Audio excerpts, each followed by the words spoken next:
Good morning, good afternoon, and good evening. Welcome to Seminar C of the Monique and Roland Weil People's Academy of International Law.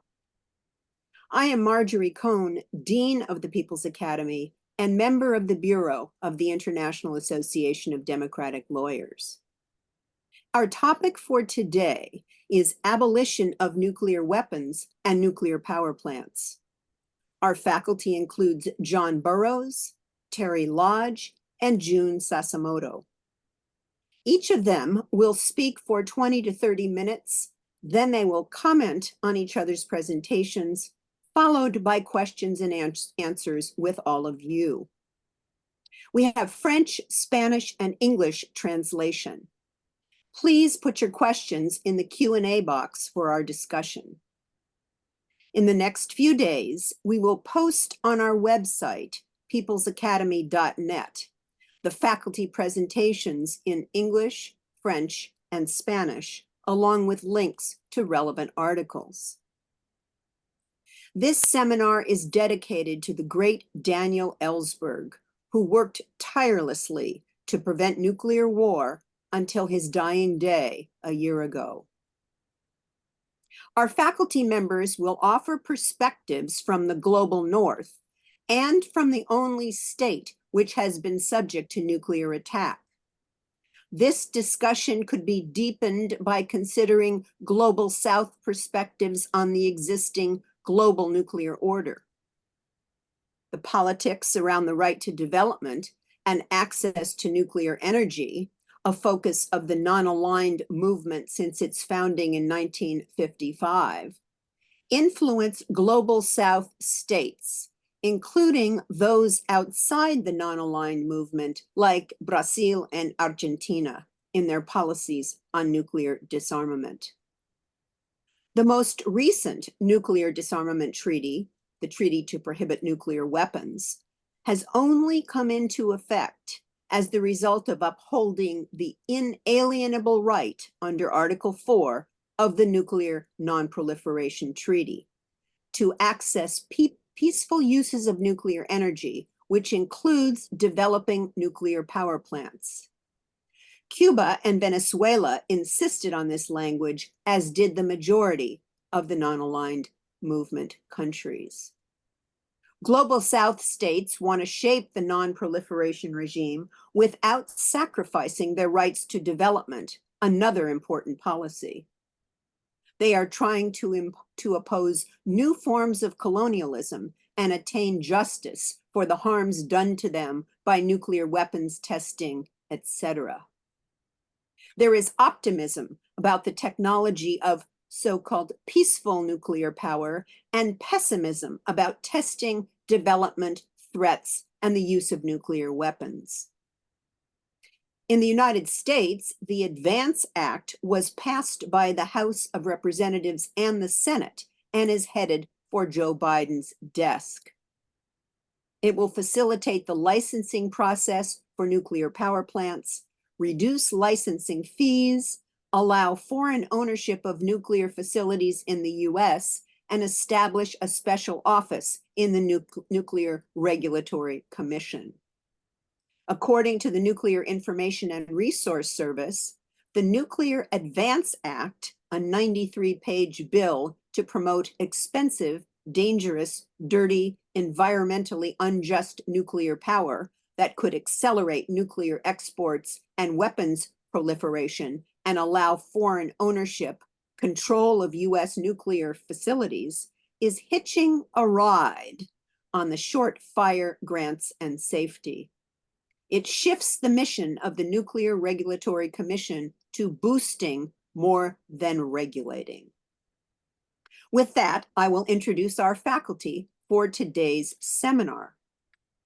Dr. John Burroughs is Senior Analyst for the New York City-based Lawyers Committee on Nuclear Policy, the UN Office of the International Association of Lawyers Against Nuclear Arms, and he served as the Lawyers Committee Executive Director for more than 20 years. He represented the committee in nuclear non-proliferation treaty meetings and in negotiations on the treaty to prohibit nuclear weapons. John is author of The Legality of Threat or Use of Nuclear Weapons, a guide to the historic opinion of the International Court of Justice, published in 1998, and co-editor of Nuclear Disorder or Cooperative Security from 2007, and Rule of Power or Rule of Law, published in 2003. His articles have appeared in publications including Fordham International Law Journal, Bulletin of the Atomic Scientists, and Arms Control Treaty. He taught international law as an adjunct professor at Rutgers Law School.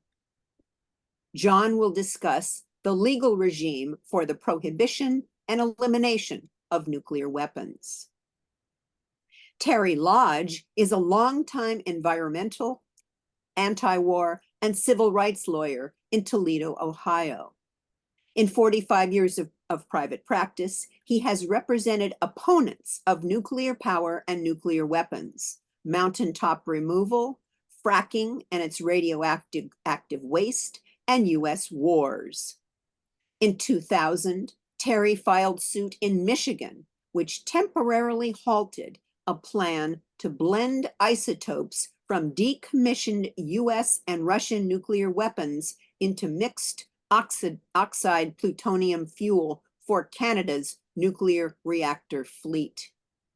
In the early 2000s, he and other lawyers successfully forced the US Department of Energy to cancel its planned Divine Strike fertilizer bomb blast at the Nevada test site to test the use of small-yield nuclear weapons to collapse tunnels. Terry's clients have litigated commercial nuclear power plant licenses in 4 states and challenged Department of Energy and Nuclear Regulatory Commission's nuclear weapons-related permitting in 2 states. Since 2018, he has assisted 6 grassroots groups opposed to siting and development of 2 open-ended consolidated interim storage facilities, surface spent nuclear fuel dumps instead of a deep geological waste repository in Texas and New Mexico.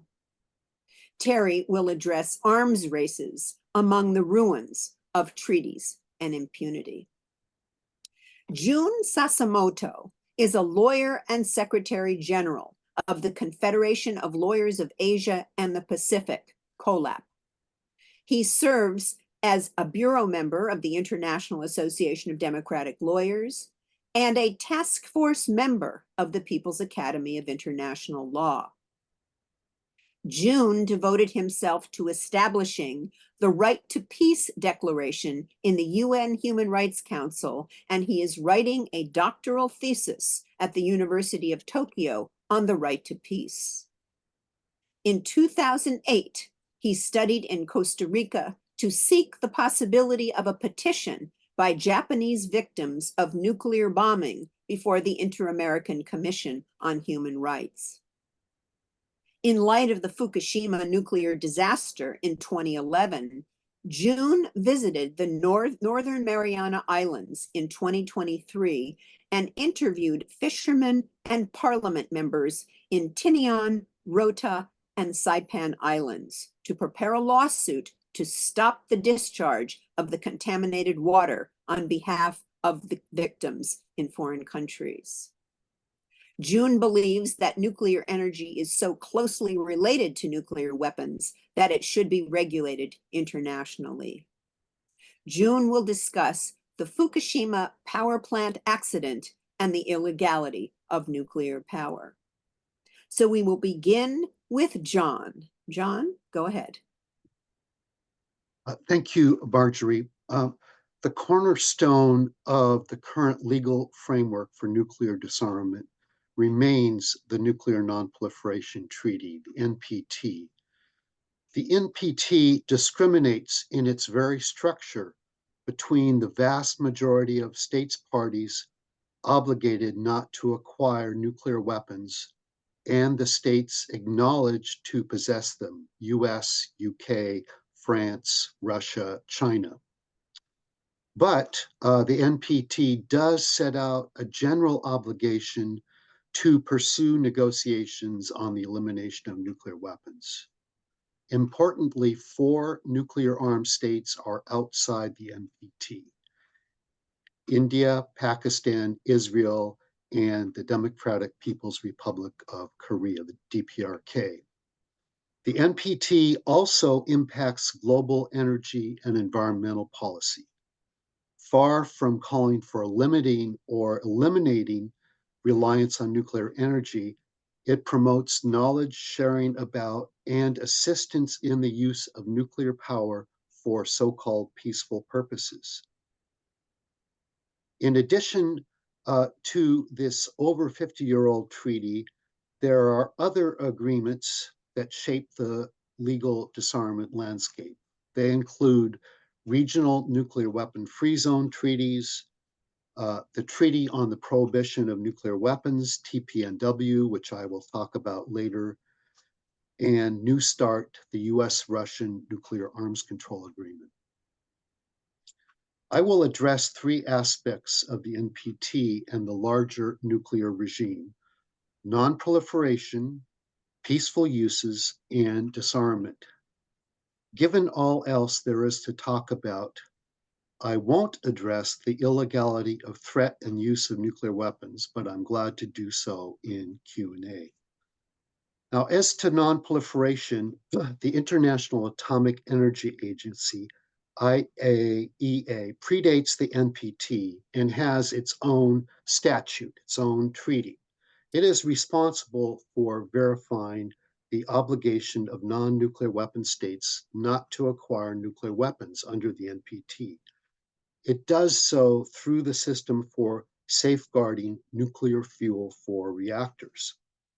There is, however, no international organization or other body responsible for verifying disarmament of nuclear arsenals held by the acknowledged NPT nuclear weapon states or by nuclear armed states outside the NPT. The UN Security Council is effectively part of the nuclear regime because of its active role in addressing the potential or actual acquisition of nuclear arms by new states, such as the DPRK. Another element of the regime is an international organization that actively monitors nuclear explosive testing or the absence thereof. It is formally called the Preparatory Commission for the Comprehensive Nuclear Test Ban Treaty Organization, preparatory because the treaty has yet to enter into force. Now, let me say a couple things about peaceful uses. The NPT was negotiated at a time of great optimism about the potential of nuclear energy, and Article 4 of the NPT reflects that. Nothing in this treaty shall be interpreted as affecting the inalienable right of all the parties to the treaty to develop research, production, and use of nuclear energy for peaceful purposes. The optimism has dissipated, but a revival is now being attempted. All through the 50-plus years, non-nuclear weapon states have continued to insist on their right to access nuclear power technology, which is correctly portrayed as part of the bargain underlying the NPT. Indeed, as already mentioned, a peaceful uses provision was included in the preamble of the Treaty for the Prohibition of Nuclear Weapons. Having a nuclear reactor powered by low-enriched uranium, LEU, does not enable a nuclear weapons program all by itself. The spent fuel has to be reprocessed to extract plutonium, or the uranium has to be further enriched, or the HEU or plutonium has to be otherwise obtained by theft, by a secret deal. A key issue, therefore, concerns the spread of uranium enrichment facilities and reprocessing facilities that yield plutonium. So far, only about a dozen countries have such facilities, the 9 nuclear-armed countries, plus a few others, including Japan and Brazil. Stopping the spread of those facilities and has been a priority of US policy for decades. Unfortunately, it's possible that the proposed US-Saudi deal under discussion would include US support for building a uranium enrichment facility in Saudi Arabia. That's certainly what Saudi Arabia has been demanding. Now, concerning disarmament. NPT Article 6 requires state parties to pursue negotiations in good faith on effective measures relating to cessation of the nuclear arms race at an early date, and to nuclear disarmament, and on a treaty on general and complete disarmament.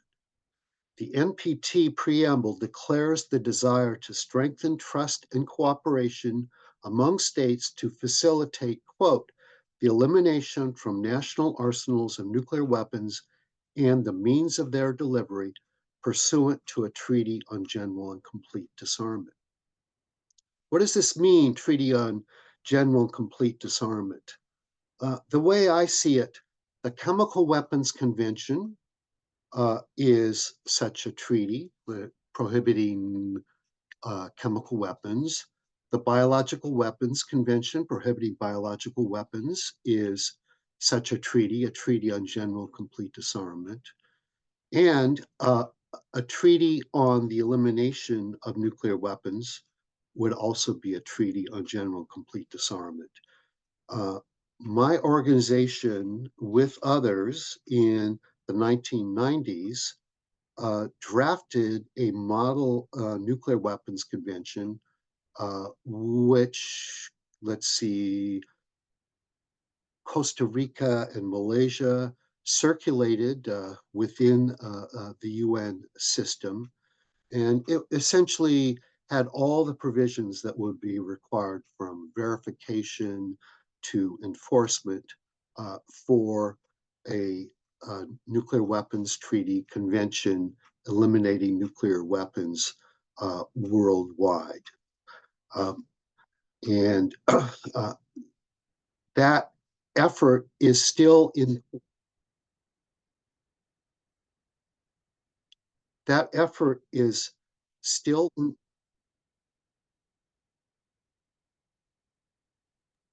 We're hearing the Spanish language interpretation. that effort is still in play at the United Nations, and the Treaty on Prohibition of Nuclear Weapons was inspired in good part by the Model Nuclear Weapons Convention. So back to NPT Article 6, in its 1996 advisory opinion, the International Court of Justice authoritatively interpreted Article 6, together with other international law, as, quote, an obligation to pursue in good faith and bring to a conclusion negotiations leading to nuclear disarmament in all its aspects under strict and effective international control. I want to underline the following point. That is that in relation to the NPT, as in relation to other international agreements, states are obligated to act in accordance with the fundamental legal principle, pacta sunt servanda. A treaty is legally binding and must be performed in good faith. The International Court of Justice said that the principle of good faith obliges the party to apply a treaty in a reasonable way and in such a manner that its purpose can be realized. However, as I'll talk about more in a moment, the requirement of good faith is hard to reconcile. I'm stating it mildly, hard to reconcile with nuclear armed states' execution of plans to maintain their nuclear arsenals indefinitely while not engaging in multilateral nuclear disarmament negotiations. So how effective is the NPT? I would say it has played a significant role, possibly a crucial role, in preventing the spread of nuclear arms to additional countries. However, it has fallen far short of its objectives of cessation of nuclear arms racing and of elimination of nuclear arsenals. A strong, though general, set of commitments was adopted at 5-year NPT review conferences following the end of the US-Soviet Cold War in 1995, 2000, and 2010. Those commitments include reducing the role of nuclear weapons in security policies, bringing the test ban treaty into force, negotiating a fissile material cutoff treaty, and engaging in reductions of nuclear arms leading to their elimination. However, nuclear weapon states parties to the NPT have largely stalled, even regressed in making any progress on the Article 6 disarmament obligation and on commitments made at the 5-year review conferences to implement that obligation. So the argument that the treaty recognized nuclear weapons possessors have engaged in good faith negotiation to eliminate nuclear weapons is hard to maintain in the face of today's facts, including modernization of weaponry, stagnation in US-Russian nuclear arms control, absence of any multilateral nuclear arms control or disarmament negotiations, an increase in size of at least China's arsenal, and reduction of transparency regarding stockpiles. Further, as we all know, the salience of nuclear weapons in global power politics is on the rise, notably with the exchange of nuclear threats between the United States and North Korea in 2017, and Russia's repeated threats to resort to nuclear arms should NATO states intervene militarily in defense of Ukraine against the Russian invasion. I want to say once more that since the conclusion of negotiations on the Test Ban Treaty in 1996, no multilateral negotiations involving nuclear armed states on the cessation of nuclear arms racing and nuclear disarmament have taken place. Relatedly, at no time have numerical targets for reduction of nuclear arsenals been adopted and recognized multilaterally. This is a simple but instructive contrast with the climate regime, in which nationally set targets for reductions of greenhouse gas emissions play a central role under the Paris Agreement. In 2014, the Marshall Islands brought cases against each of the nuclear armed states in the International Court of Justice, claiming a failure to comply with the NPT disarmament obligation and a universal customary disarmament obligation rooted in the NPT and other international law. I had the privilege of serving on the Marshall Islands legal team, and so I had the extraordinary chance to work with Tony DeBruym, then foreign minister and a hero in 3 arenas: decolonization of the Marshall Islands, nuclear disarmament, and climate protection. Unfortunately, he died in 2017. Why is Marshall Islands interested in this topic? The US carried out 67 above ground nuclear test explosions in the 1950s in the Marshall Islands. So the cases proceeded against the 3 countries that have accepted the court's jurisdiction, the 3 countries of the 9 nuclear armed states.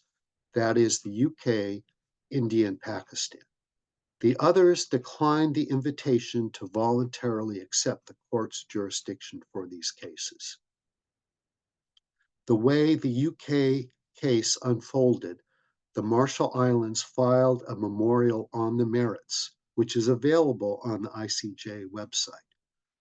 I recommend that memorial highly, if you want to see a well-developed analysis of the nature of the disarmament obligation and the lack of compliance.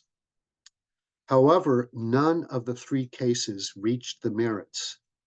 By a very narrow margin, the judges found that the Marshall Islands had failed to establish a dispute prior to resort to the court, as by an exchange of diplomatic correspondence. Basically, I think the judges supporting that result did not want to deal with the cases on the merits. Following the decision of the court in 2016, there was a change of government in the Marshall Islands, and they did not pursue the cases further, which they could have done by establishing a dispute and refiling. Now, let me say something about the Treaty for the Prohibition of Nuclear Weapons. Frustration with the lack of implementation of the commitments made at NPT meetings and of the underlying disarmament obligation propelled the negotiation of the Treaty on the Prohibition of Nuclear Weapons, the TPNW, by 122 non-nuclear weapon states in 2017. The parties and proponents of the TPNW highlight the power of the treaty to shift the discourse on nuclear weapons by focusing on the humanitarian consequences of their production, testing, and use. The treaty entered into force in 2021. There are now 70 states parties. They do not include any nuclear armed states or NATO or other nuclear allies of the United States. The first article of the treaty prohibits the development, testing, possession, and use and threatened use of nuclear weapons, and also bars assistance in any way with prohibited acts. What is the significance? Development, testing, and possession of nuclear weapons are already prohibited for most states by the NPT. However, there is no treaty prohibition of use and threatened use that is universal in aspiration. So this is a new element of the TPNW. Obviously, all these things could affect the policies of nuclear allies that join the treaty, and of course, nuclear armed states. But, there could be interesting implications in certain circumstances of the first article of the treaty. Let's take the Philippines. The Philippines is an ally of the United States. In the event of a confrontation or, God forbid, a war with China, the Philippines, under this treaty, would not be able to rely upon or ask for or cooperate with any nuclear threats or, God forbid, nuclear uses by the United States. That's quite clear from the treaty text. And the Philippines officials have acknowledged this, or they have promised this.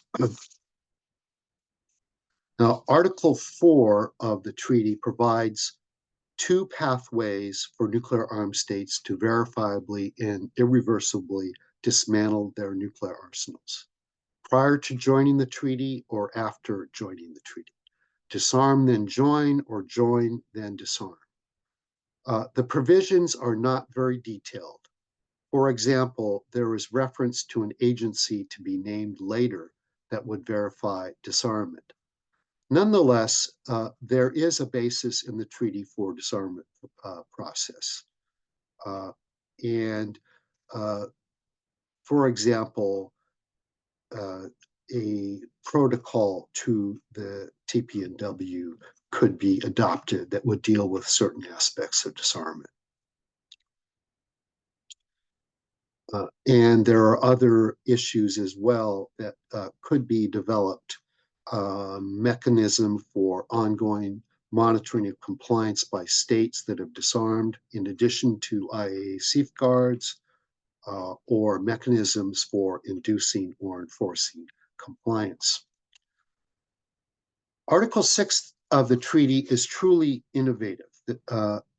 Consistent with the humanitarian nature of the treaty, it requires affected states parties to provide assistance to victims of nuclear testing and use, and also to take measures for environmental remediation of nuclear contaminated areas.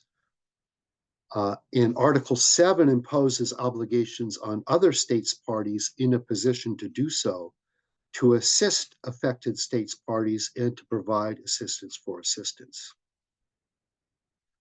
So these are provisions of the treaty that can be and are being implemented, at least implementation is beginning, regardless of whether nuclear armed states or nuclear allies join the treaty.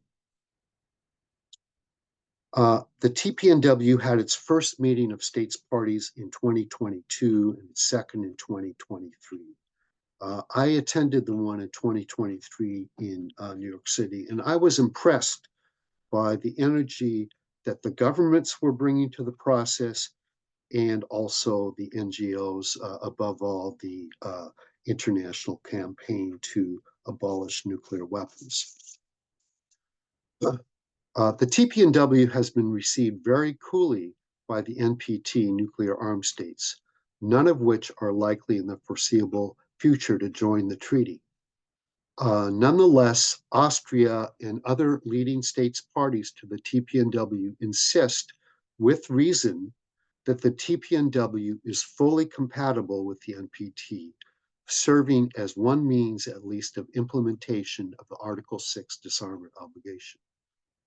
Without question, the TPNW has served to highlight what is supposed to be a pillar of the NPT, namely disarmament, and may over time stimulate progress on that pillar.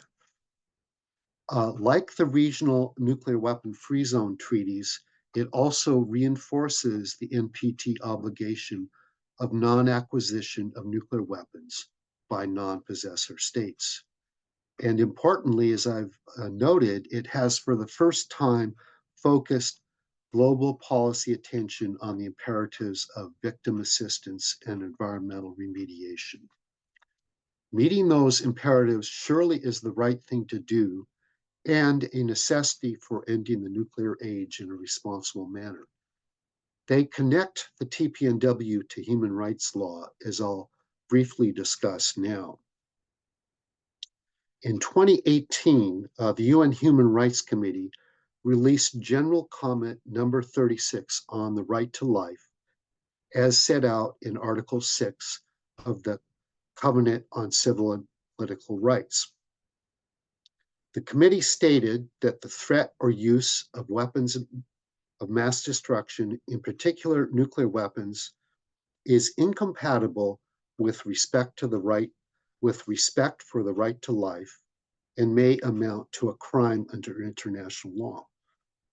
The committee further found, among other things, that states parties must respect their international obligation to afford adequate reparation to victims whose right to life has been or is being adversely affected by testing or use of weapons of mass destruction. Then in 2021, the Human Rights Council, the UN Human Rights Council, adopted a resolution recognizing a human right to a clean, healthy, and sustainable environment. So the TPNW relates specifically to the application of human rights law because one of its aims is to uphold the human rights of victims of testing and use of nuclear weapons. The TPNW also has elements relating to protection and restoration of the environment. Those elements resonate with the human right to a clean, healthy, and sustainable environment. So let me briefly conclude as follows. The legal regime for nuclear weapons is deteriorating. due above all to the bad relationships between the US and Russia and the US and China. The disarmament obligation is essentially being ignored, and there is potential for additional countries to acquire nuclear weapons. However, assuming that the political will for disarmament can be mobilized, the NPT, the TPNW, and other international law instruments provide the necessary tools. Thank you.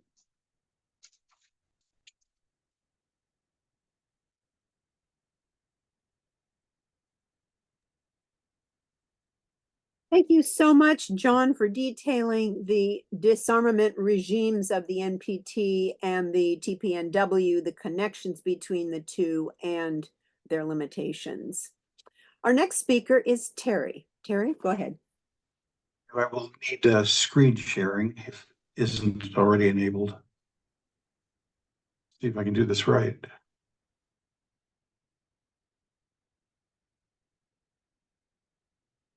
Can you see my outline?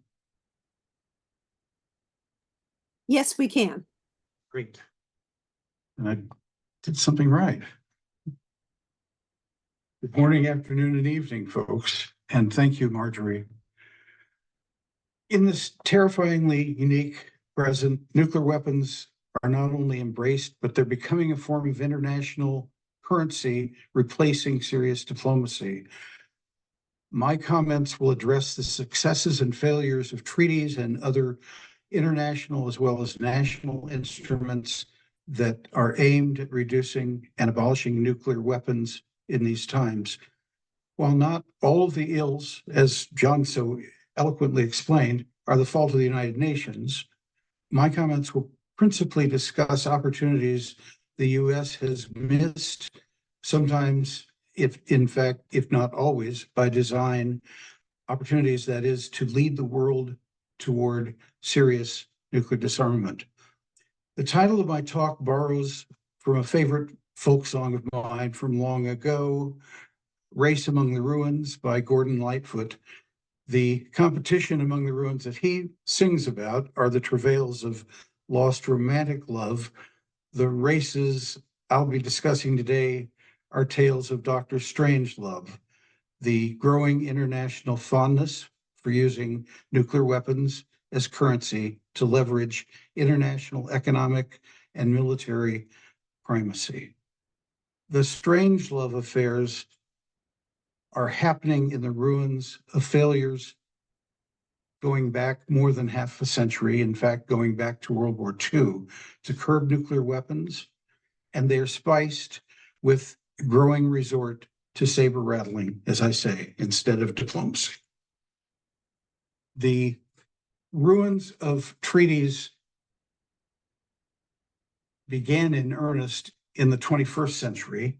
The international arms control agreements that for decades provided a level of security against nuclear conflict, particularly between the United States and the Soviet Union and later Russia, have collapsed in the 21st century. Since 2017, the US has withdrawn from the Joint Comprehensive Plan of Action, which is the Iran nuclear deal, the Intermediate Range Nuclear Forces, INF Treaty, and the Open Skies Treaty.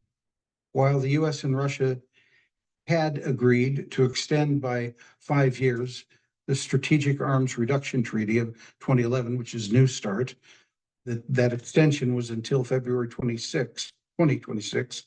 Russia announced last December it saw no reason to re-enter negotiations, in part because of the differences between the United States and Russia over the Russo-Ukraine war. The US State Department has been criticized by US News and World Report for conducting shallow efforts to re-engage Russia in extending the New START weapons limitation treaty by holding press conferences, but not actually making diplomatic contact with Russia. That is a pervasive problem. Then there's the problem of impunity that commenced even at the outset of the Non-Proliferation Treaty.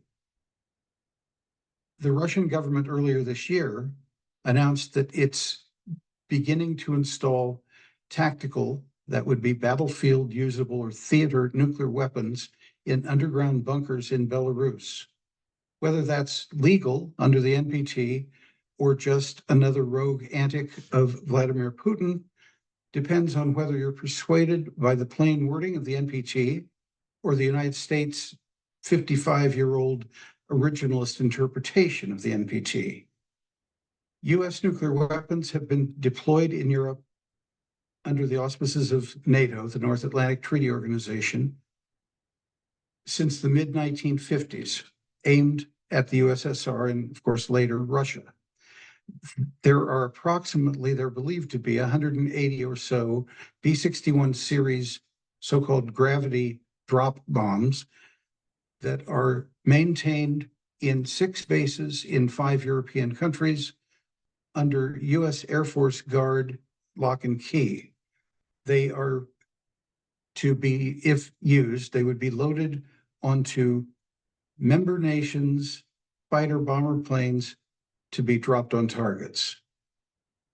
The 180 bombs can be installed on fighter bomber aircraft on short notice and used on enemy targets according to cooperatively planned missions by the air forces of the US, UK, France, and the 5 non-weapons countries that are involved. They collectively assign targets, select warhead yields, because the bombs are so-called dial-a-yield bombs that can be, the explosion, the detonation and explosion can be expanded or compressed greatly. NATO's nuclear war plans are seen as legal under the NATO Charter and the Non-Proliferation Treaty only because of a US-inspired and very misleading interpretation that originated in the late 1960s. To the US, the sharing of nuclear weapons does not occur so long as the bombs are locked up at the European bases. They are shared only when they are loaded onto the bombers and being readied for delivery. Once they're loaded onto the bombers, the correct permissive action link code is entered by US troops, making the weapon ready for delivery and takeoff, delivery, and detonation. Thus, control over the weapons at that moment is deemed by the US to have moved from the US, which is a nuclear weapon state, to the 5 non-nuclear weapons states. At the point where nuclear weapons are armed for use, the US says the NPT is void because it has failed to prevent war and no longer acts as a legal restraint on using nuclear weapons.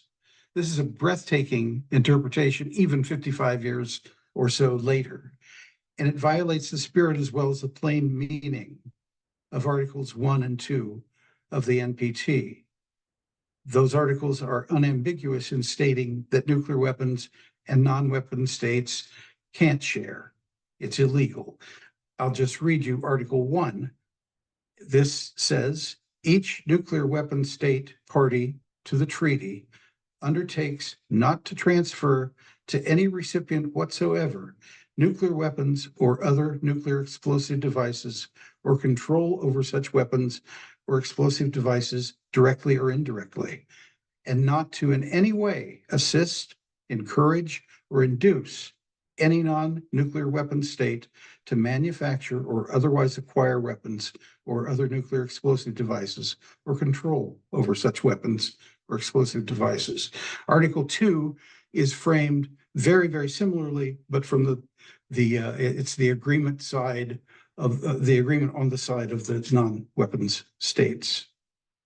The US declined to publicize this interpretation in about 1968 of this. They didn't publicize it, that, as I understand it, not being an expert in international law, but if a nation that is signing onto and aiming hopefully to ratify a treaty has questions or doubts or wants its interpretation to be understood, they file what's called a reservation during the treaty signing and ratification process. The US didn't do that.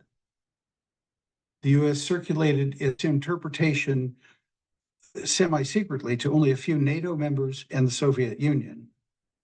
The interpretation became publicly known only during the 1968 US Senate hearings to ratify the NPT, and came to public notice only after those hearings were transcribed. So as a crystallized norm, which is what it's become in the interceding 55 years, the practice of sharing in NATO has relegated nuclear weapons to being viewed as tools of deterrence for use when needed. NATO even reserves the right in its formal policies to use nukes to defend against non-nuclear threats. Hang on a second here.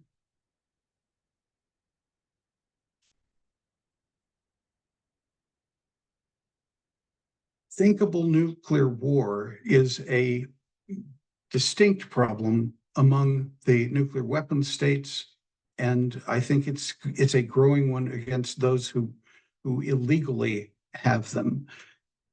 The routinization of nuclear weapons deployment, and especially as underscored by the recent Russian expansion or sharing with Belarus, reflects a long-standing belief among war planners that nuclear war may be survivable and thinkable. Daniel Ellsberg he spoke and wrote before his death about how shocked he was in the 1960s upon learning from the Pentagon that the war planners there actually were thinking in terms of perhaps losing 600 million population or more, but the idea was that enough Americans would survive so that US hegemony would somehow continue. A recent US policy decision to let Ukraine fire US provided rockets into Russia is starting to tickle the problem of nuclear war even on the front page. Winnable nuclear war, however, is a long-standing Pentagon contemplation. In 2019, the Pentagon's official nuclear warfighting policy explains that, quote, US nuclear forces and command and control structures are designed to survive enemy attacks, to convince potential aggressors that in any scenario, sufficient US capability will remain to deliver a retaliatory strike. So the last one, what is it? The one that dies with the most toys wins. In 2020, an advisor to the US Air Force Global Strike Command said that US nuclear forces should prepare to win a nuclear war over all possible opponents. That, of course, included parties beyond the nuclear weapons states.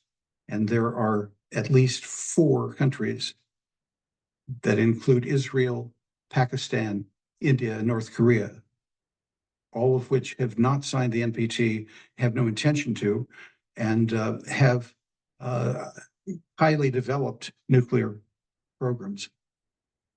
The utilitarian perspective of nuclear weapons held by NATO and the US drives another dangerous misconstruction of the intent behind the NPT, which is whether non-strategic or so-called tactical nuclear weapons, such as the 180 bombs that I mentioned, are distributed across Europe, and air-launched low-yield missiles of the US and Russia's 2,000 or so tactical weapons are even covered by any treaty at all. The New START Treaty, for example, wouldn't cover such weapons because it presently only addresses intercontinental missile deliveries of high-yield warheads. The NPT prohibits nuclear sharing, but there are different opinions over whether the treaty would really ban bombs that are not considered to be nuclear weapons. And as I indicated, the yield capacity of the B-61 bombs can actually be dialed down, if you will, to somewhat less than a Hiroshima-sized detonation. Fortunately, so far, the State Department and Pentagon interpret B-61 weapons to fall within the realm or definition of strategic weapons, which means in the sense that using them would alter global strategic weapons balances and policies. But still, the numbers, the storage and deployment locations, alert status, security provisions for non-strategic nuclear weapons are shrouded in uncertainty that fuels mutual suspicions and surely could generate concerns in a crisis. Moreover, the shorter range, quicker deployment, vulnerability of these delivery systems raises the specter that they will be used at an earlier point in a regional crisis, such as is being waged in Europe between Russia and Ukraine. From the outset, NATO and the US, in other words, seriously undermined the usefulness of the NPT as a means of forcing the world to disarm. And now, in the middle of a hot European war, Russia avails itself of that historic cynicism, the failures of treaty adherence to formally revise the thrust of the NPT to meet these times, and tactical weapons included in that updating, means that the NPT provides very little comfort at this very moment when it is most needed as a means of avoiding nuclear war. So, are Russia and Belarus violating the NPT's bar to sharing nuclear bombs? The answer, in a way, doesn't matter. The de facto circumstance controls. Impunity controls. Non-enforcement of a key U.S. nuclear proliferation curb right now is of literally up to the moment significance. Israel is presently violating and has for at least 47 years actively violated a U.S. federal law that flatly prohibits the provision of U.S. military assistance to a nation that possesses nuclear weapons but refuses to sign the NPT. Israel is believed to possess from 90 to 200 nuclear warheads and has the capability of delivering a nuclear blast from 4,000 miles away. Israel acquired its weapons wholly outside of international legal controls. Its rogue nuclear weapons state status is of grave concern during the genocidal war it is prosecuting in Gaza. The Benjamin Netanyahu administration openly, has been considering invasion of Lebanon in recent weeks, right down literally to yesterday and today, a deliberate policy of ambiguity that Israel has maintained in a kind of an agreement with the US about Israel's nuclear program and ambitions, has suppressed most information about the extent and controls that Israel itself maintains on its nuclear weapon. In 1976, Congress passed the Arms Export Control Act, which prohibited U.S. military aid to any country that had not signed the NPT and was acquiring equipment and materials for a nuclear weapons program. This particular provision is called the Symington Amendment, but it left a loophole for the president to provide foreign military aid to violators if the president certified in writing to Congress that the termination of assistance would seriously affect vital U.S. interests. In 1977, Senator Glenn became very concerned upon hearing that in the late 60s, Israel apparently stole and diverted U.S. government-owned weapons-grade uranium from a U.S. government contractor for Israel's own nuclear weapons program at Dimona in Israel. Senator Glenn pushed Congress to enact the Nuclear Enrichment and Reprocessing Transfers Nuclear Detonations Act. This toughened the Symington Prohibition by making aid by the U.S. to a non-complying nation, and a nation that refused to sign or comply with the NPT, that that aid would be cut off automatically, and it would require an act of Congress, not simply a waiver by the president to maintain or reinstate it. Despite Israel's having maintained a continuous nuclear weapons program since the 1950s, there's never been a legal finding that it has that program made by any US president. Nevertheless, Israel in 1979 apparently staged a nuclear test explosion, and certainly has been repeatedly identified by the CIA and other intelligence sources available to the president about the presence and active construction and expansion of the Israeli nuclear weapons program. I will mention only a few of the bits of evidence that are in the public domain. The CIA pronounced in 1960 that Israel, quote, will produce some weapon-grade plutonium in 1963 to 64, possibly as early as 1962. Israel began to create plutonium for bomb making at Dimona in at least by 1966, and was building bombs by the time of the 1967 Six-Day War. In 1968, the CIA concluded that about 100 kilograms of highly enriched uranium had been diverted from the Nuclear Materials and Equipment Corporation in Apollo, Pennsylvania, to the Dimona reactor complex in Israel for use in nuclear weapons. That's the theft that propelled Senator Glenn to push for what became known as the Glenn Amendment.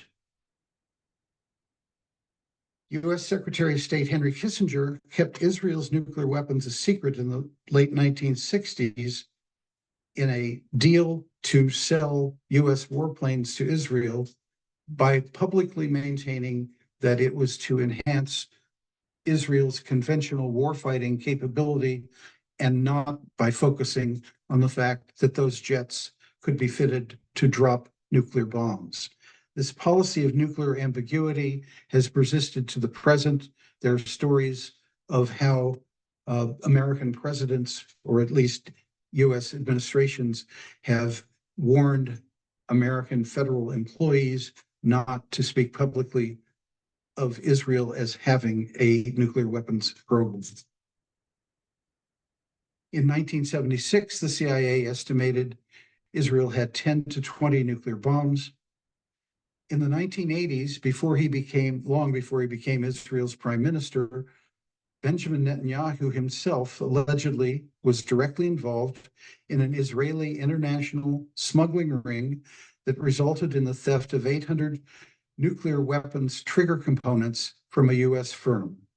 The Israeli Ministry of Defense used a network of front companies to smuggle 15 shipments over a 4-year period, totaling 800 Crytron switching devices. They were moved out of the US to Israel. Benjamin Netanyahu was specifically identified by federal investigators as one of the smugglers with direct involvement. In December 2006, Ehud Olmert, the then prime minister of Israel, compromised the nuclear ambiguity deception in an interview when he criticized Iran for aspiring to, quote, have nuclear weapons as America, France, Israel, and Russia.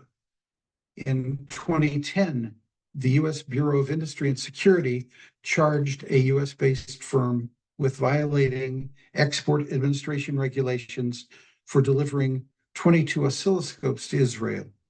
Oscilloscopes graph electrical signals and are used in nuclear weapon systems. Then in 2012, the same agency outed a California company for selling pressure transducers to Israel.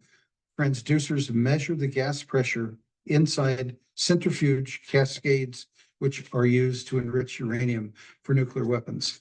There are many, many stories. Down to November 4th, 2023, Amichai Eliyahu, Israel's Minister of Heritage, said last November now that dropping a nuclear bomb on Gaza was, quote, one way of dealing with the threat from Hamas. There was a great deal of furor about his making a public statement that admitted that Israel would have the bomb, but no one has contradicted his statement that Israel has the bomb. Israel's militaristic foreign relations during the genocide suggests a heightened potential for the use of nuclear weapons. Israel undoubtedly has targeted Tehran for a nuclear attack. The evidence is enormous that Israel has not only acquired nuclear weapons, but has expanded its delivery capabilities to include 6 submarines, and now, in the last couple of years, a state-of-the-art missile that, as I indicated earlier, can deliver nuclear charges as far as 4,000 miles. I don't think I need to emphasize the tensions that are going on around the genocide, and most recently, the discussions within Israeli governmental circles of whether or not to invade Lebanon and whether or not to call it a limited invasion, and discussion between the United States and Israel about the possibilities that such an invasion might turn into a much larger and even more serious regional war. Domestic American politics apparently are the considerations preventing President Biden from cutting off military aid to Israel. The law that I've cited, the Glenn Amendment, actually is the far and away strongest option were the Biden administration to care enough to try to stop the genocide and thus stop the potential for an invasion by Israel into Lebanon.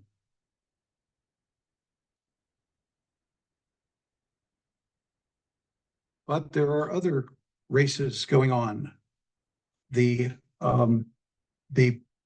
poorly conducted diplomatic relationships between the US and China, and the arming in recent months and weeks of Taiwan are accelerating a 2-decade-long arms race that China had already commenced with the United States.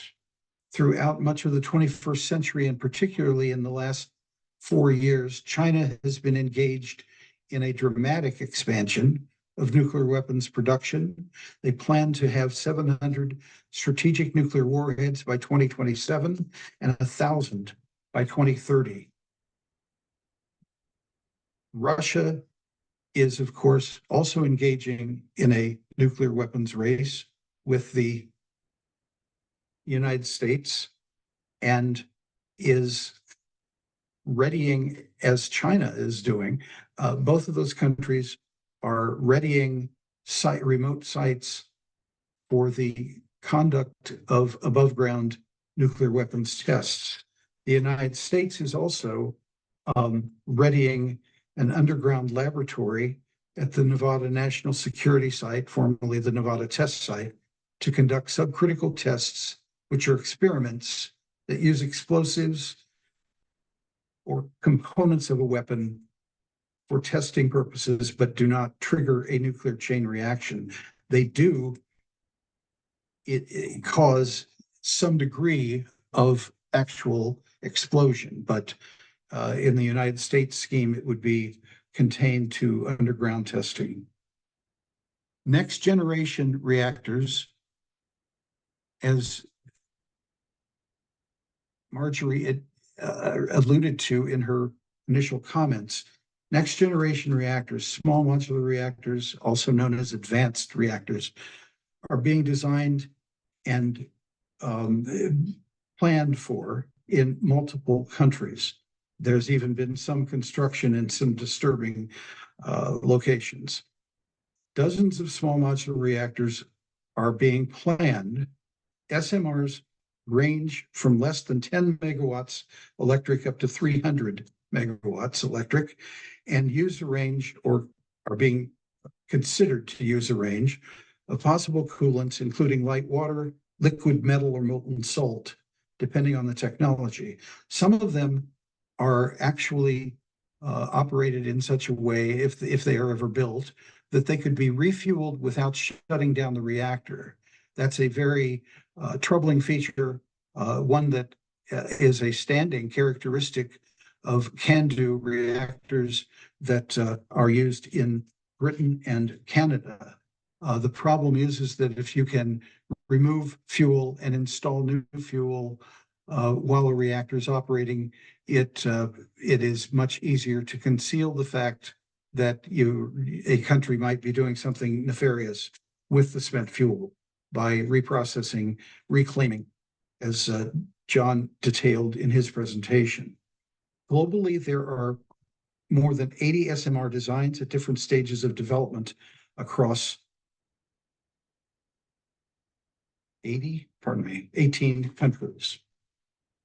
SMRs are being hawked as climate chaos saviors. They're supposedly carbon-free. There's many technical and environmental problems that should be of concern.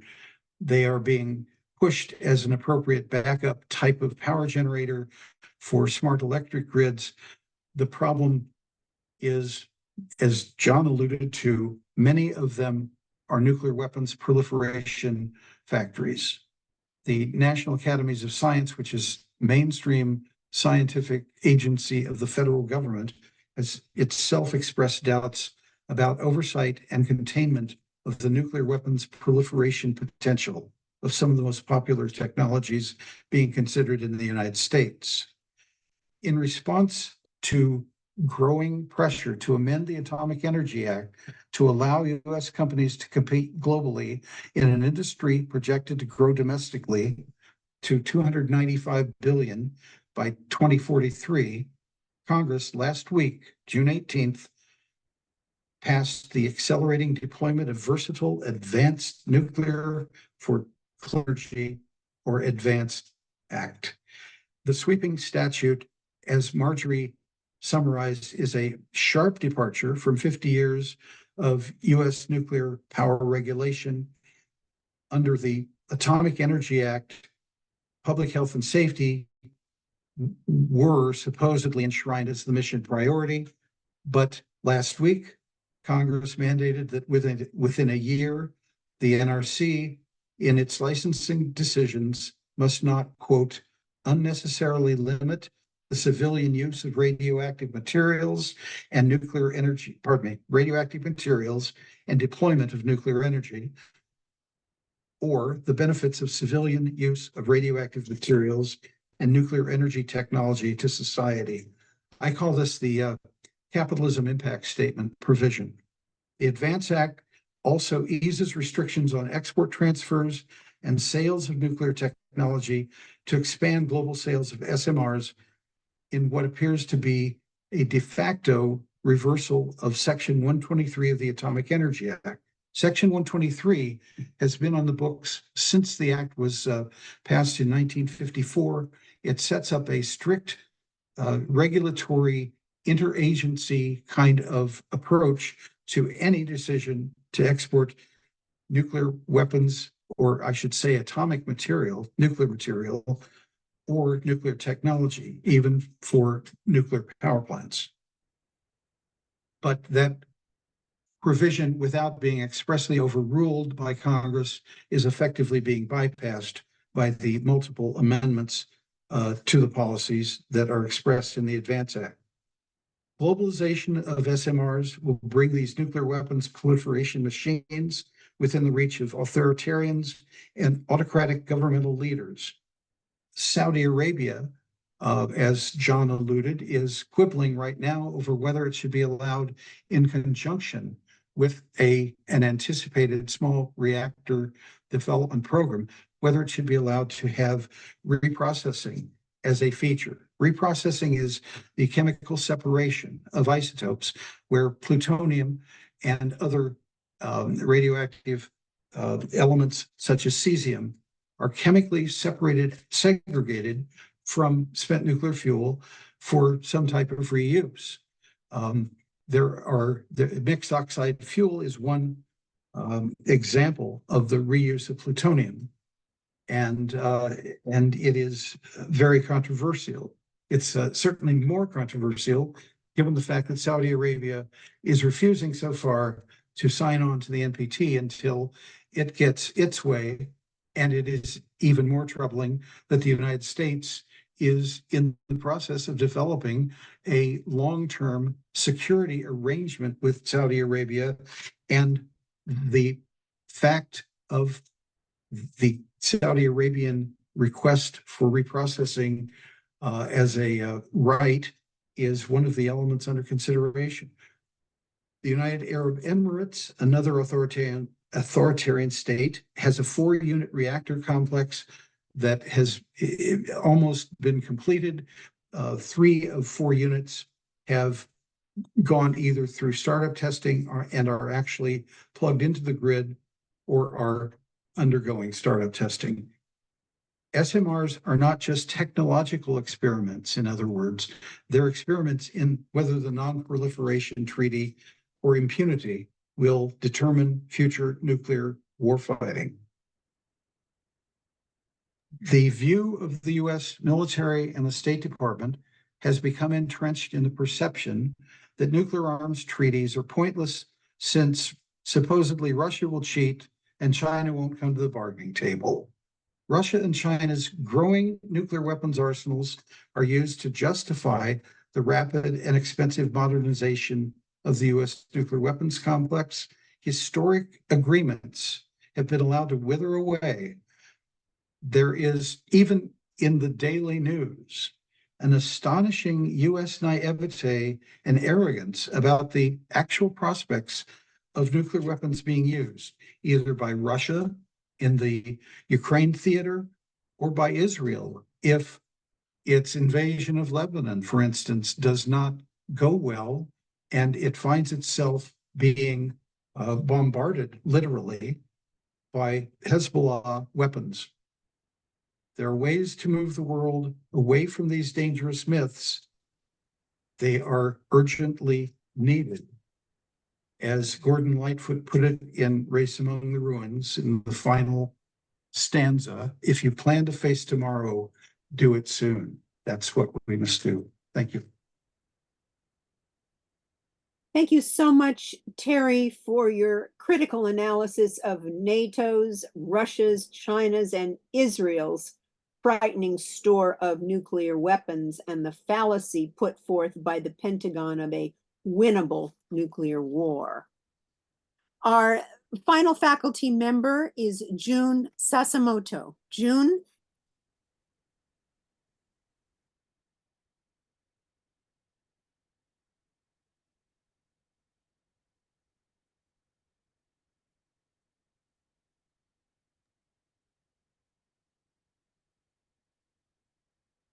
Hello everyone. From me, I will talk about the new nuclear power plant and nuclear energy and its international legality. I will share the PowerPoint.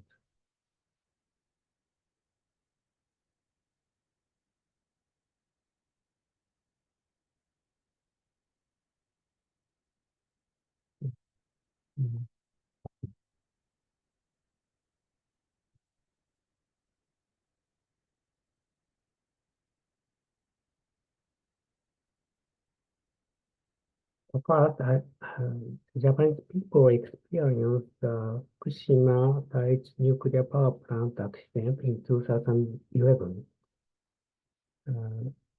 At that time, the big earthquake and the following tsunami destroyed the electricity facility of the Fukushima Daiichi nuclear power plant.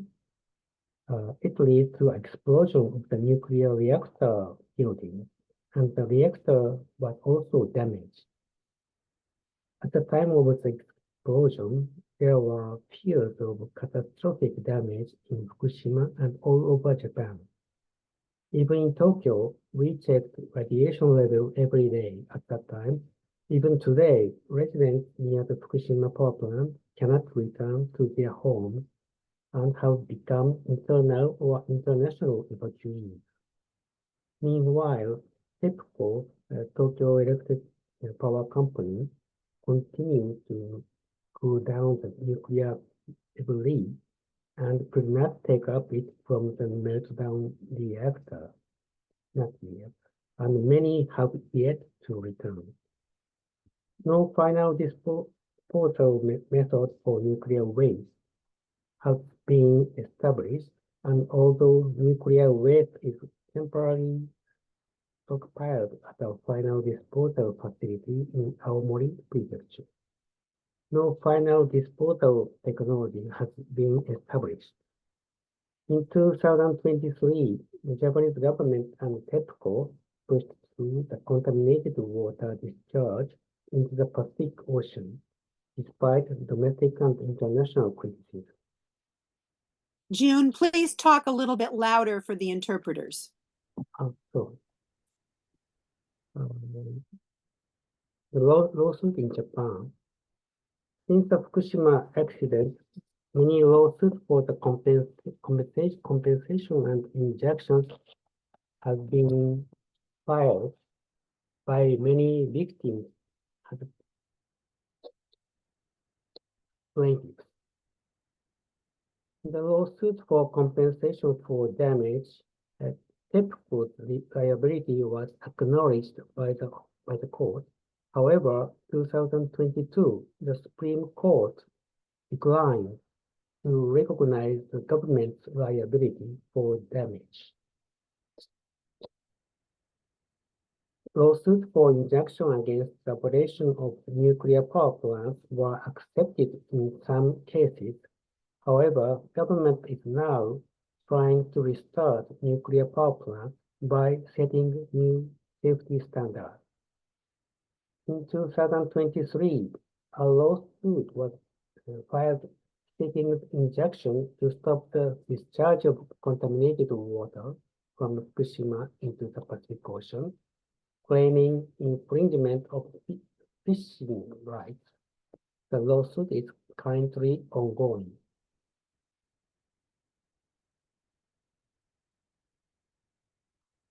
However, the nuclear material that nuclear power plants use as fuel are linked to the development of nuclear weapons.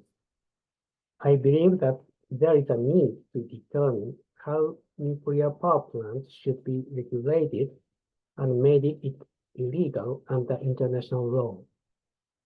I would like to trace this historically. In 1953, when the Soviet Union gained an advantage in the development of the nuclear hydrogen bomb, US President Eisenhower declared atoms for peace in his speech at the United Nations and formulated the strategy to promote nuclear power generation as a safe and effective means of energy generation worldwide. However, since the proliferation of nuclear materials is linked to the production of nuclear weapons, US led the creation of the IAEA as an organization to promote the use of nuclear energy and propose international control system under the supervision of the IAEA to prevent the development of nuclear weapons. In this way, the United States sought to gain advantage over the Soviet Union by promoting the commercial use of nuclear energy. By promoting the civilian use of nuclear energy, the United States sought to create a negative image, sought to erase the negative image of nuclear weapons. At the same time, however, the United States is trying to gain an advantageous position in the Cold War by promoting the development of nuclear submarines and deployment of nuclear weapons in NATO countries. But in 1954, a nuclear test of hydrogen bomb was conducted by the United States at Bikini Atoll in the Pacific Ocean. As a result, Japanese fishing ships were exposed to radiation. Radioactivity was also detected in tuna. It caused a radiation panic in Japan, and public opinion against the US nuclear tests increased. As the Japanese people remember the bombing in Hiroshima and Nagasaki, if opposition to nuclear weapons increases, the US military strategy will not be viable. The left-wing party against nuclear weapons gained momentum in Japan, and the United States needed to prevent spread of communism in Japan. Therefore, it promoted the peaceful use of nuclear energy in Japan, saying that nuclear power was safe. To this end, the United States tried to weaken the opposition by promoting nuclear energy as beneficial for peace and prosperity. The major Japanese TV and newspaper also cooperated with the United States in promoting the peaceful use of nuclear energy. Under such context, the IAEA was established in 1957 under the leadership of the United States to promote nuclear power and monitor the development of nuclear weapons through nuclear inspection. Article 2 of IAEA statute states that IAEA shall endeavor to promote and increase the contribution of atomic energy to peace, health, and prosperity throughout the world. At the same time, Article 12 of IAEA statute requires the nuclear facilities be inspected and that plutonium and other materials produced at the nuclear power plant be placed under IAEA control to prevent diversion to military purposes by countries other than 5 nuclear nations. This indicates that NPT and IAEA are a set of treaties.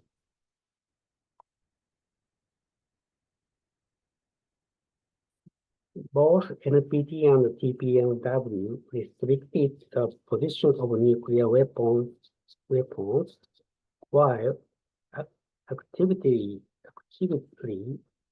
recognizing and legalizing the use of nuclear energy. This is in line with the US strategy of IAEA. This was also consistent with the interests of some global South countries. Some of the global South countries insisted to insert development of light nuclear energy. This is the article of NPT, as John Barrow said before. But in the paragraph 2 of Article 4, point out, and it is underlined, further development of the application of nuclear energy for peaceful purpose, especially in the territories of non-nuclear weapon state parties to the treaty.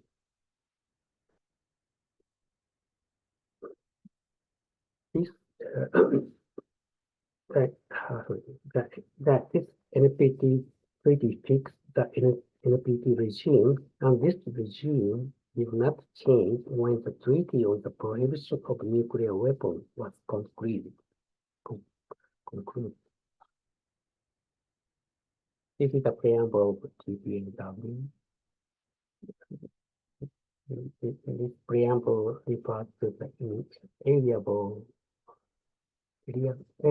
right of state parties to develop research, production, and the use of nuclear energy. An international legal regime was established. In this regime, restrictions on the possession of nuclear weapons and the use of nuclear energy are considered as one set. The restriction of nuclear weapons and legalization of nuclear energy or trade-off. But can we really allow nuclear generation to be legal in this way?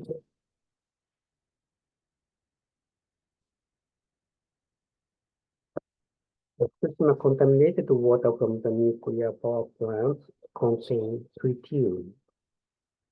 The contaminated water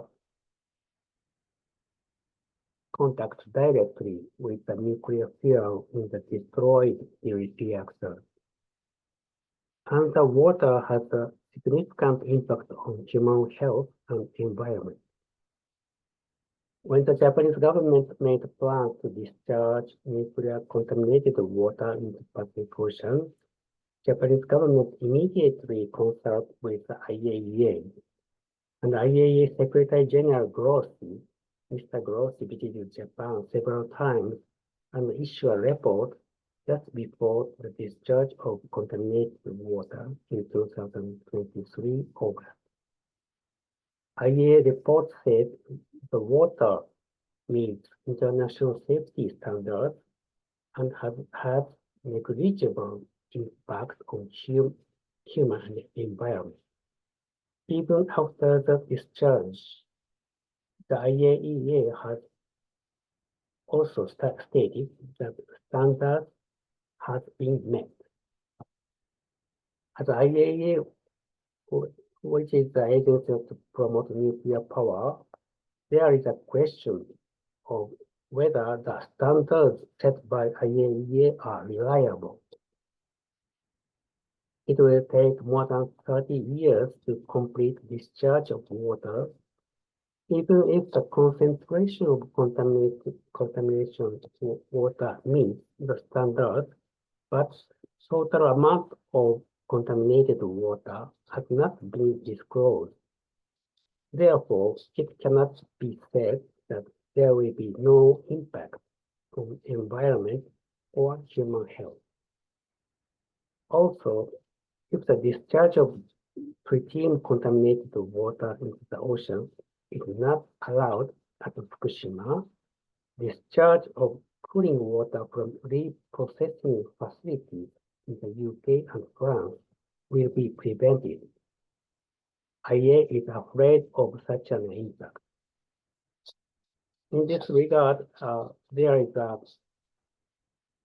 agreement between WHO and IAEA in 1959.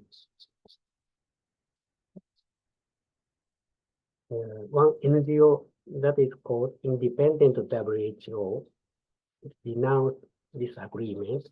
It said WHO is unable to fulfill its mission on the health consequences of radioactivity due to this agreement.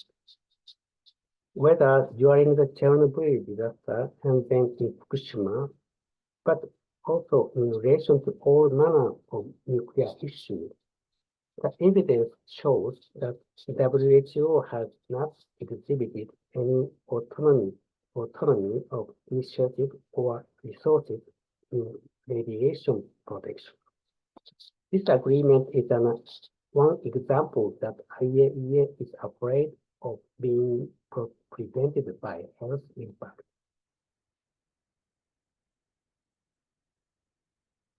So what we can do now to take action and make claims about contaminated water in Fukushima by using international law. The first is filing lawsuit and claims for damage against the Japanese government and the TEPCO on the ground that discharged water will lead to environment destruction and infringement of human health. An injunction lawsuit filed by Japanese citizens and fishermen was submitted to the Fukushima District Court in 2023, but no lawsuit has not yet been filed by foreign victims. The second international law is violation of the London Convention. London Convention prohibits ocean dumping of radioactive waste. And the London Convention came into effect in 1975 as a result of protests against the dumping of nuclear waste into the ocean in oil barrels by nuclear power states. IAEA was the lead agency for this treaty. IAEA recommended not restricting permit level standards for ocean dumping. In addition, the processing facilities in the UK and France are still dumping tritium into the ocean. But this is not considered a violation of the London Convention, and it's being left unchecked. The London Convention has this loophole. The third international law is UN Convention of the Law of the Sea, requires government to observe obligation to prevent environment pollution. Article 192 is the obligation to protect and preserve the marine environment. Article 194 is the obligation to prevent marine pollution. And Article 197 is the obligation to global and regional cooperation for the protection and preservation of the marine environment. The last international law is a human rights law. One is the right to health. It is in the International Covenant of Economic, Social, and Cultural Rights. And the second human right is right to healthy environment. As John Burroughs said, it was adopted as a UN declaration in 2022. In this human rights perspective, I raise the UN Special Rapporteur statement. This UN Rapporteur statement showed concern about the discharge of Fukushima contaminated water. It says the discharge could impact millions of lives and livelihoods in the Pacific Ocean. It was issued in 2021, before the discharge of water.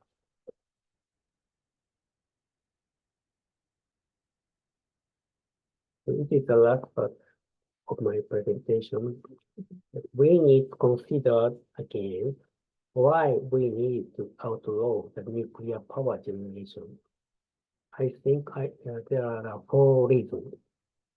So reason 1 is if any nuclear accident takes place, the damage is huge.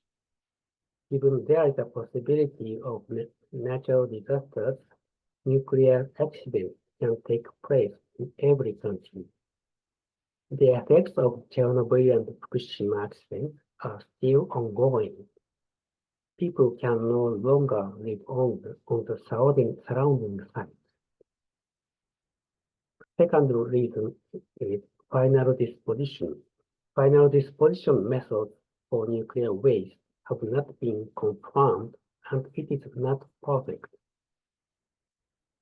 Some countries are trying to bury it deep underground, but there is no certainty that it will be able to withstand all natural disasters, including big earthquakes.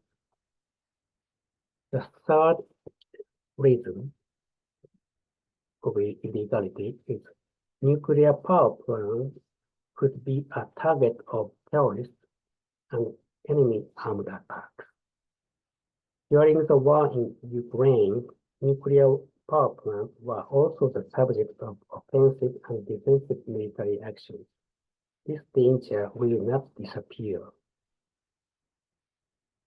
The fourth reason is even if it was safe, nuclear material can be changed into nuclear weapons by political intention. This risk will not be eliminated. NPT treaty has not been fully implemented, and some countries are pursuing nuclear weapons development outside the NPT regime.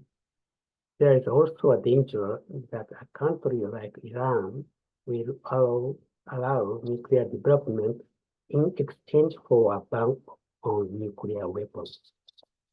Thus, nuclear development is used as a political bargaining tool. If bargaining fails, it will lead to the development of nuclear weapons.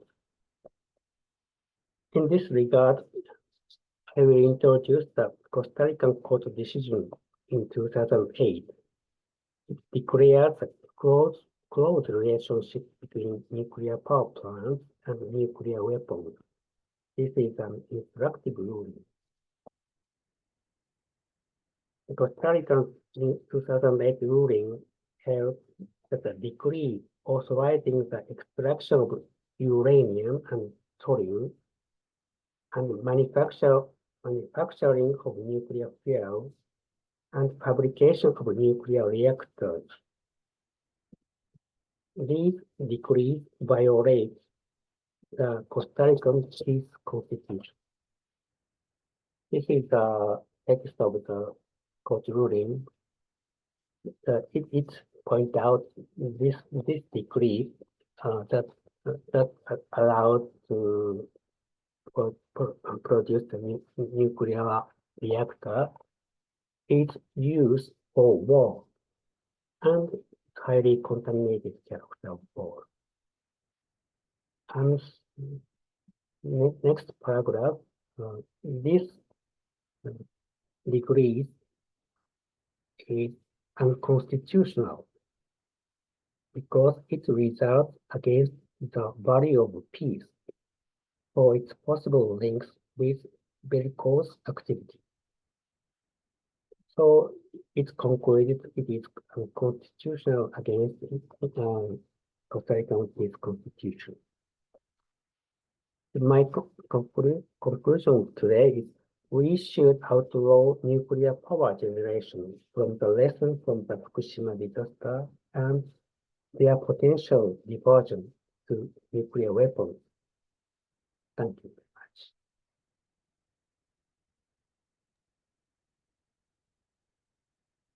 Thank you so much, June, for explaining the relationship between nuclear power and nuclear weapons and the Japanese legal strategies over the Fukushima contaminated water. Now we are going to spend a few minutes and see if any of the faculty members want to comment on each other's presentations or bring up any additional points. Anyone? Question for June. Are you able to actually file suit and litigate on behalf of individual citizens, the enforcement of the treaties? For what treaty? Well, you had mentioned the treaties affecting the ocean environment. Are you filing the suit on behalf of organizations within Japan other than governments, non-government organizations? I think the UN Convention of Law of the Sea, this obligation is very vague. So not so strict obligation. So we can use it, but I think if the Japanese government and TEPCO follow the instruction of IAEA, the court may it is not against the international law of the sea.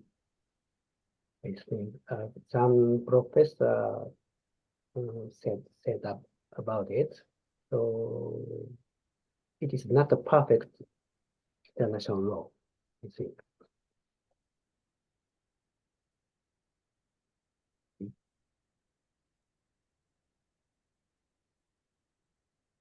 Any other comments among the faculty before we move to the questions from the attendees? just have one question for John. Do you have any other additional detail about the reprocessing plant request by Saudi Arabia and the status of the negotiations?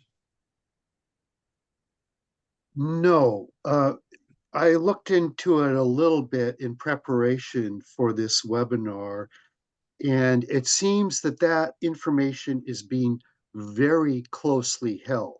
I mean, we know that it's a demand of Saudi Arabia within the negotiations, but what the state of the negotiations on that point is was not clear to me.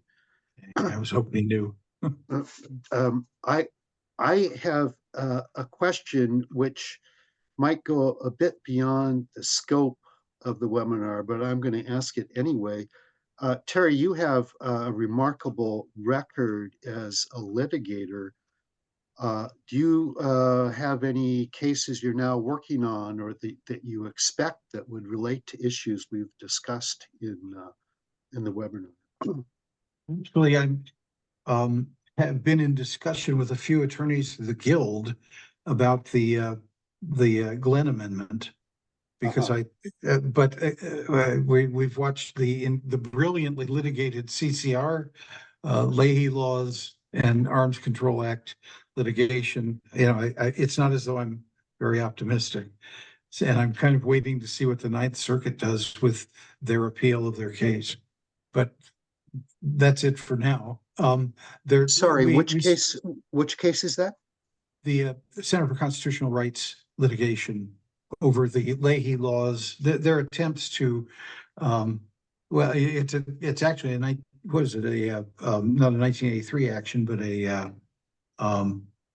the lawsuit against Biden, Austin, and Blinken. Okay. That is pending on appeal. Okay. Before the Ninth Circuit that was dismissed by the federal court in San Francisco. That's for complicity in genocide. Right. Yes. Sorry. Correct. Okay.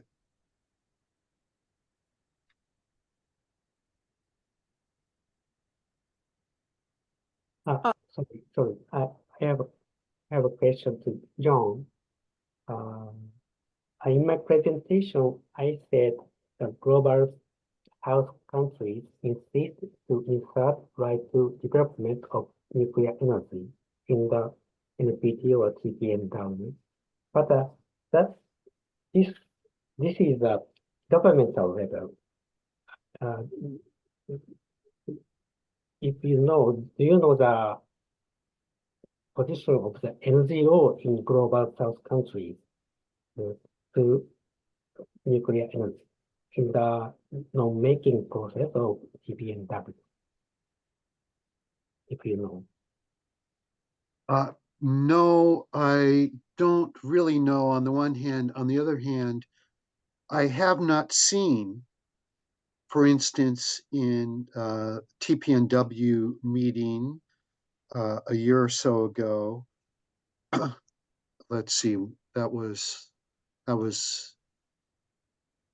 anyway, within the last year and a half, I did not see a lot of active opposition being expressed regarding nuclear power, and hasn't really been much of an issue within the context of the TPNW.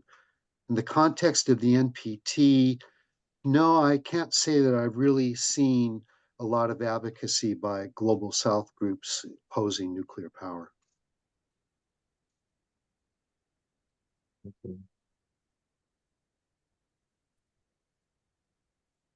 I'm going to go to some of the questions from the attendees, and first directed to June. Will there be opportunities for other states to use the London Dumping Convention to stop Japan, and what would be the legal forum for that? And then the other question for June is, after all of the problems with Fukushima, why does Japan still have nuclear power? Is it because of consumer demand? And the first question is London Convention. Japanese government says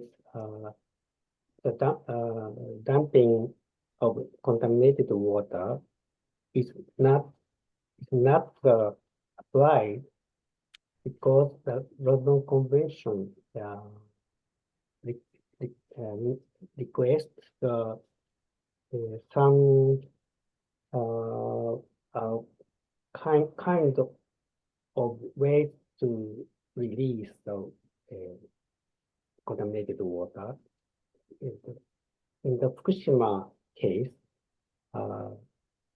it isn't met in that criteria. The shape is different from the law. And the second is second question. And also is,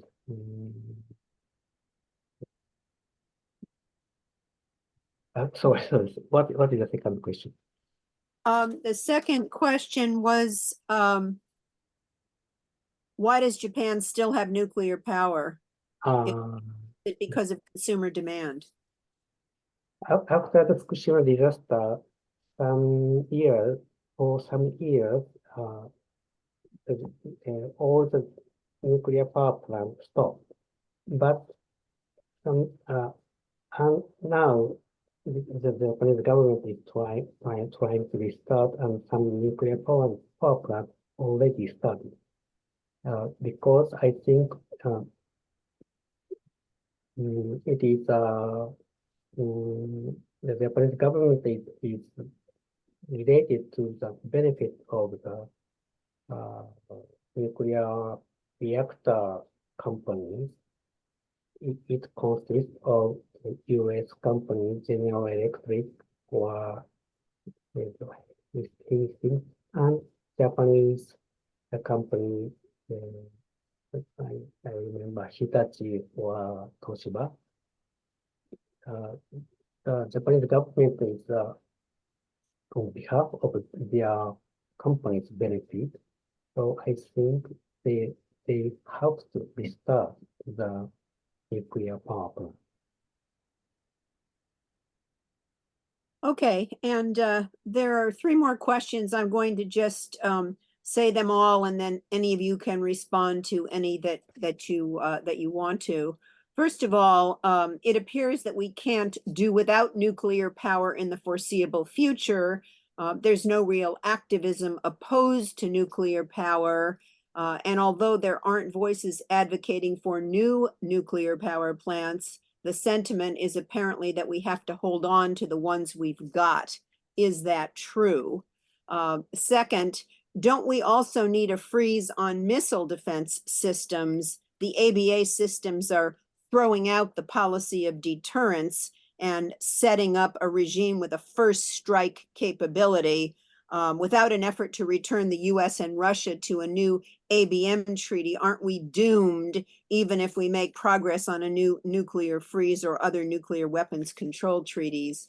And finally, have any of you tried to influence CNN to ask Biden and Trump tonight in the debate about these issues? So any of you who want to respond to any of those questions.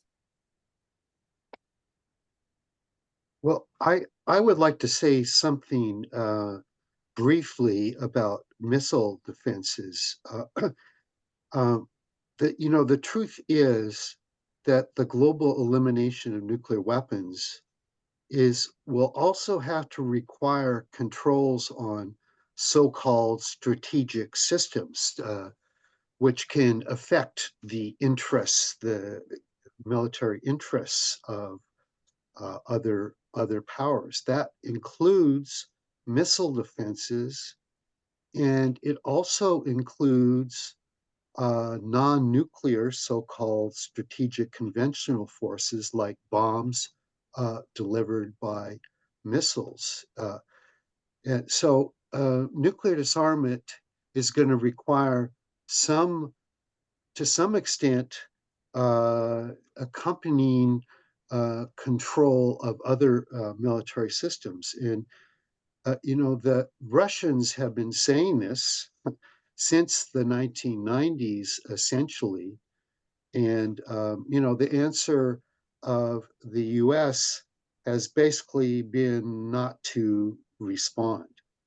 When it was clear that the US was going to withdraw from the anti-ballistic missile treaty, the Russians said, well, okay, let's establish a different kind of arrangement relating to control of missile defenses. The US basically, as I said, just didn't reply. So that's a reality that is involved in eliminating nuclear weapons.